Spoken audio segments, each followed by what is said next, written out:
नमस्कार। मैं राकेश गुणवंत ताम्हनकर आप सभी का मेरे वीडियो चैनल पर स्वागत करता हूं। मित्रों, कल समाचारों में टीवी समाचार जब मैं देख रहा था तो एक बड़ी खुशी की खबर देखने के लिए मिली। लोगों की लाइनें अब पेट्रोल पंप पर और गैस के लिए थोड़ी कम हो गई हैं, मगर फिर भी अभी लोग गैस सिलेंडर लेने के लिए लाइनों में लगे हुए हैं।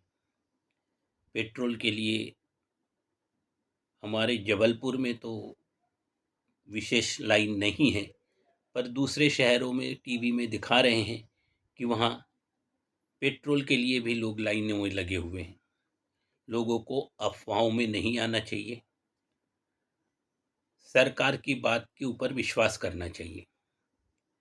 विचार करिए कि मोदी जी 2014 में भारत के प्रधानमंत्री बने, मगर उसके पूर्व हमारे देश में कैसे हालात थे, उसके ऊपर थोड़ा सा विचार करेंगे।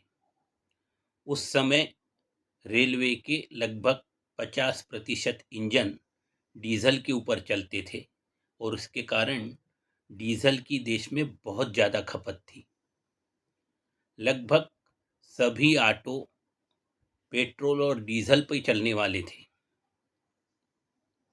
इसके कारण भी बस, ऑटो, बस, ये सभी कुछ डीजल और पेट्रोल पर चलने वाले थे। लोगों के जो वाहन थे, वैयक्तिक वाहन, कार, स्कूटर, ये भी सब पेट्रोल और डीजल पे चलने वाले थे। तो उसके कारण हमारे देश में पेट्रोल और डीजल की खपत अत्यधिक थी और हमारे देश में उस समय स्टोरेज क्षमता 8 दिनों की थी, ऐसा कहा जाता है।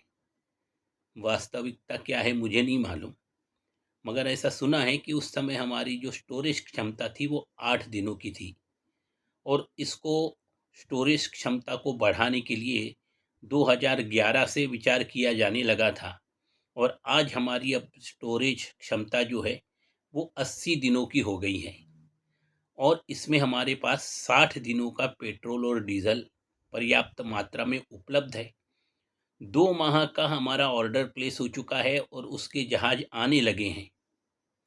कल ही होमोर्स से हमारा एक जहाज गैस, एलपीजी गैस लेके भारत की तरफ आ चुका है। आज शायद वो हमारे बंदरगाहों पे लग जाएगा। कहने का मतलब, लोगों को पैनिक करने की बिल्कुल भी आवश्यकता नहीं है, क्योंकि हमारे पास लगभग 4 माह तक किसी प्रकार की कोई परेशानी आने वाली नहीं है और हो सकता है कि इन 4 माह के अंदर ही ये युद्ध जो है वो समाप्त हो जाए।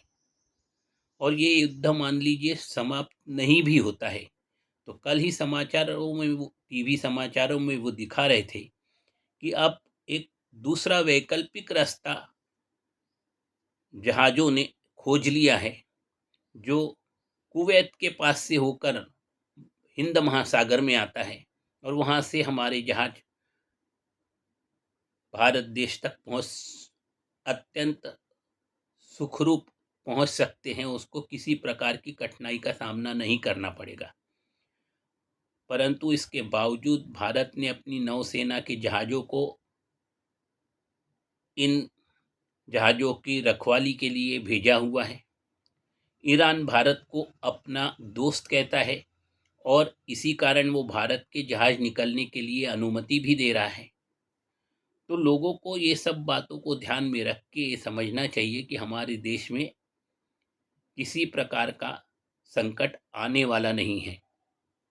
इसके अलावा भी हमने और 40 देशों से पेट्रोल और डीजल, एलपीजी गैस, सीएनजी आदि मंगवाने की व्यवस्था कर ली है। केवल उसमें अंतर इतना ही है कि इस जहाज़ों को आने में थोड़ा समय ज़्यादा लगेगा। रशिया से जो हम तेल लेते थे उसको अब हमने दुगना कर दिया है। तो इस कारण हमारे देश में किसी प्रकार का कोई संकट आने की संभावना नहीं है।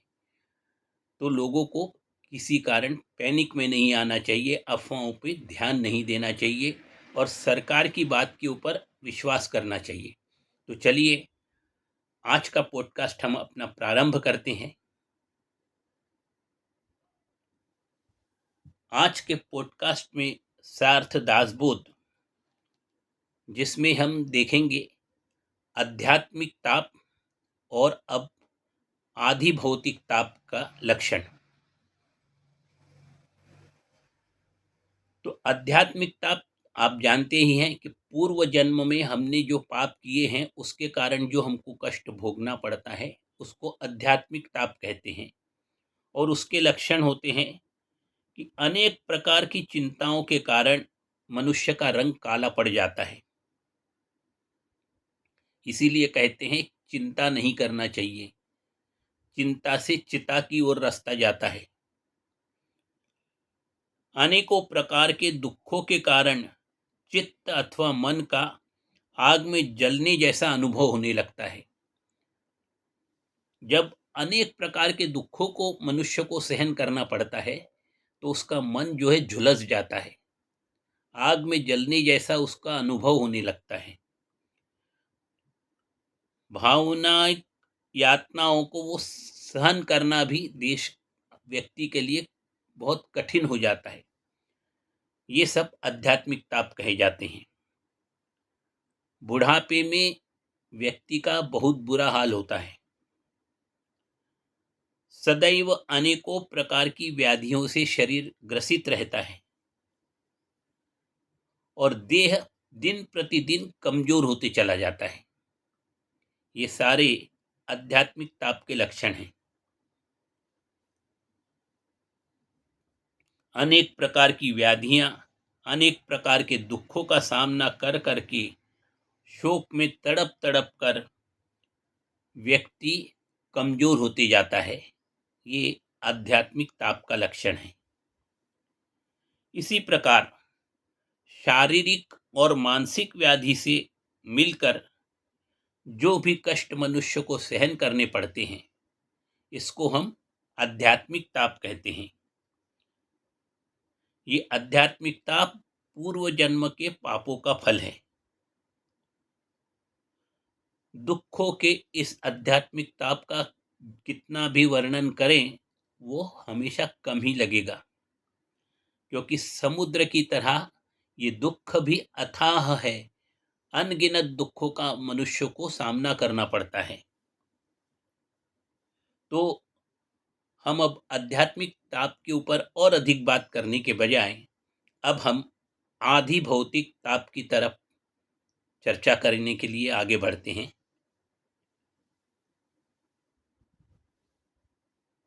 त्रिविध ताप, तीन प्रकार के जो ताप होते हैं, आध्यात्मिक ताप, आधि भौतिक ताप, आदि दैविक ताप। तो ये त्रिविध ताप में जो दुख प्राप्त होता है इसके बावजूद हम अपने मन को परमार्थ में यानी भगवान की, ईश्वर की भक्ति में किस प्रकार लगा सकते हैं। इतने सारे दुखों को झेलते हुए भी हम भक्ति मार्ग पर किस प्रकार चलते हैं, इसका एक सुंदर उदाहरण संत रामदास स्वामी द्वारा अपने इस अध्याय में लोगों को बताया है। समस्त पंच महाभूतों के संयोग के कारण अथवा प्राणी मात्र से प्राप्त होने वाले सुख और दुख तथा कष्ट का जो अनुभव होता है, मन दुखी होता है, इसे आधि भौतिक ताप कहा जाता है। यानी जो जीव जंतुओं से, जीवंत वस्तुओं से जो हमको कष्ट पहुंचता है, दुख होता है या सुख प्राप्त होता है, उसे आधि भौतिक ताप कहते हैं। जैसे चोट लग जाना, घाव हो जाना, ठोकर लगना, कांटा पैर में चुभ जाना, या हाथ पैर टूट जाना, शस्त्रों के घाव शरीर के ऊपर सहन करना, शरीर में फांस लग जाना। फांस यानी लकड़ी का कोई कांटा जैसा शरीर में चुभ जाना, कोई चुभने वाली वस्तु शरीर में लग जाना, लकड़ी के बारीक छिलका जो पैर अथवा हाथ में चुभ जाता है और फिर अंदर अंदर जाने लगता है, उसके कारण अत्यधिक दर्द और कष्ट होता है। गोखरू, कांटेदार बीज का चुभना, ये सब आधि भौतिक ताप कहे गए हैं। केवाय अथवा कौच यानी बदन में जलन पैदा करने वाली वनस्पति, जिस वनस्पति को छूने से बदन में जलन होने लगे, ये वनस्पतियों का नाम है केवाय और कौच। कांच कुइरी, ये भी बदन में जलन पैदा करने वाली वनस्पति है। ये एक फल्ली किस तरह की होती है और जिसका छूने से शरीर में आग जलन जैसी महसूस हमको अनुभव होता है। कुछ वनस्पतियां होती है जिसके कारण छूने से हमको खुजली होने लगती है। कीट पतंगों का काटना, ततैया जैसी एक प्रजापति की मक्खी, उसका काटना, मधुमक्खी का काटना, ये सब आधि भौतिक ताप कहे गए हैं। बड़ी मक्खी, मधुमक्खी, मच्छर, चींटी और तेल चिट्टा का काटना। एक काटने वाला कीड़ा होता है, उसका नाम होता है सोंठ। ये जब कीड़ा काटता है तो अत्यधिक दर्द और तकलीफ होती है, दुख होता है। जोंक, जोंक जो है वो एक बार यदि शरीर में चुभ जाए तो शरीर से खून खींचने लगती है और फिर बड़े मुश्किल से उसको दूर किया जा सकता है। उसको आग लग जलाकर फिर उसको छुड़ाया जा सकता है। वो आसानी से छोड़ती नहीं है। जब वो किसी से को चिपक जाती है तो खून चूसना प्रारंभ कर देती है। इसको जोंक, ये ऐसा कीड़ा होता है। उसको अंग्रेजी में लीच कहते हैं। इसका काटना ये भी आधि भौतिक तापों के अंतर्गत आता है। पिस्सू, फील्स, चंचड़ एक प्रकार का ये भी कीड़ा होता है। कुसली का डंक मारना, चींटियों का काटना, खटमल, खुजली अथवा एक्जिमा यानी चर्म रोग, भंवरा, किलानी, इनका काटना, ये भी आधि भौतिक ताप के अंतर्गत आता है। कन खजूरा यानी सेंटीपेड, जिसके 100 पैर होते हैं, वो भी यदि चिपक जाए तो बहुत बुरी तरीके से काटता है। बिच्छू, बिच्छू का डंक तो जानते ही हैं। वैशिला सर्प, अनेक प्रकार के सर्प पाए जाते हैं और इसमें जो वैशियाले सर्प होते हैं वो बड़े खतरनाक होते हैं। अजगर, कोबरा, ये बड़े विषैले सर्प पाए जाते हैं। बाघ, भेड़िए, जंगली सुअर, नीलगाय और जंगली भैंसें, ये सब गांव के आसपास जंगलों में रहते हैं और गांव में आके लोगों को अत्यधिक कष्ट और तकलीफ पहुंचाते हैं। सेही यानी पोरूपाइन, जिसके कांटे होते हैं, उसके कांटे यदि चुभ जाएं तो बड़ी तकलीफ होती है, बड़ा दुख होता है। ये सब आधि भौतिक ताप के लक्षण में आते हैं। जंगली गाय, जंगली भैंसे, नीलगाय, भालू, रीछ और जंगली हाथी जैसे हिंसक पशुओं से होने वाली पीड़ा, ये आधि भौतिक ताप के कारण होती है।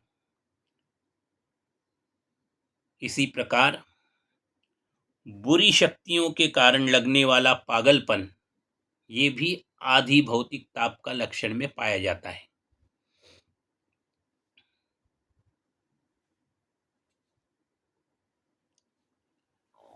व्यक्ति का मतिभ्रम होना ये भी आधी भौतिक ताप का लक्षण है। मगरमच्छ द्वारा खींच कर ले जाना, अचानक किसी गहरे पानी में गिरना और डूब जाना, अथवा पत्थरों के बीच से बहने वाले झरने अथवा नाली में गिरना, ये सब आधी भौतिक ताप के लक्षण में पाए जाते हैं।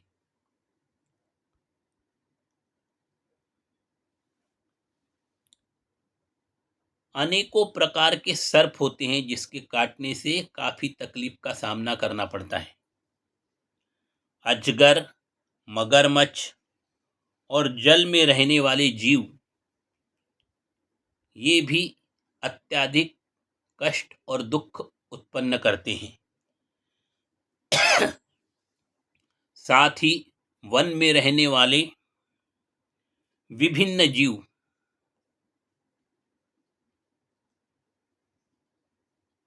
साथ ही वन में विचरण करने वाले असंख्य प्रकार के हिंसक प्राणी, ये सब हमें अत्यधिक कष्ट पहुंचाते हैं और ये सारे कष्ट आधी भौतिक ताप के अंतर्गत आते हैं। तो अब आप आधी आध्यात्मिक ताप और आधी भौतिक ताप के अंतर्गत क्या अंतर है, ये समझ में आपको आ चुका होगा कि आध्यात्मिक ताप हमारे पूर्व जन्म में किए गए पापों का फल है और आधी भौतिक ताप जीव जंतु हिंसक प्राणियों द्वारा और हमारी अपनी